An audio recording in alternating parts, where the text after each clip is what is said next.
Welcome to this edition of the LucidQuest Neuroscience Strategic Roundup, covering developments from July 21st through August 25th, 2026. The defining story of the period was the shift from broad CNS innovation toward a more selective contest over which mechanisms can meaningfully change treatment paradigms. Across neuroscience, novelty is becoming less important on its own, while clinical differentiation, evidence quality, delivery, and treatment positioning are becoming more decisive.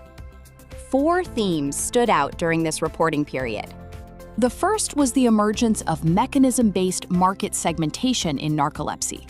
Takeda's approval of Orzifil validates OX2R agonism as a disease-linked strategy in narcolepsy type 1, while Lundbeck's LU-AH69593 and Axsome's AXS12 point to competition across both orexin-based and symptom-specific approaches.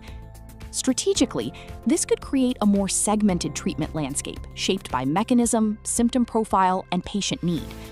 What remains uncertain is whether orexin agonism becomes a treatment backbone or one component of a layered market.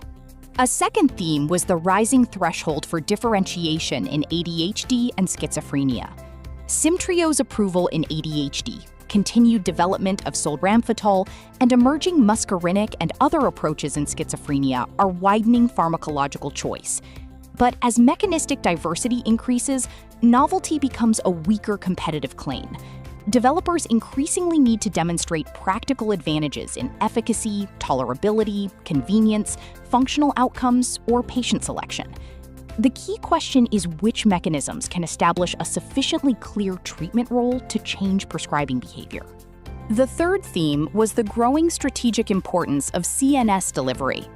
Early intranasal programs, including filarlimab in multiple system atrophy and NEO100 in recurrent high-grade glioma, suggest that route of administration may become part of the therapeutic value proposition when conventional delivery limits CNS exposure or tolerability.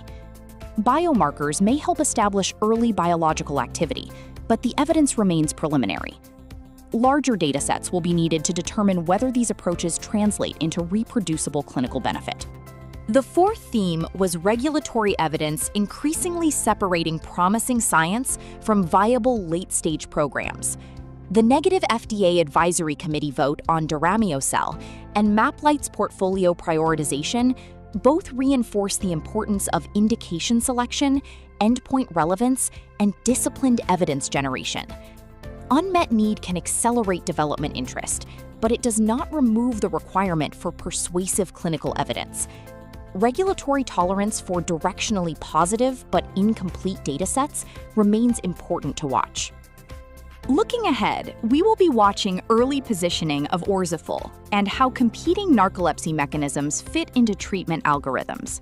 We will also be monitoring whether new ADHD and schizophrenia therapies demonstrate practical differentiation, whether intranasal CNS programs validate their early signals, and how regulators approach mixed or non-traditional evidence packages.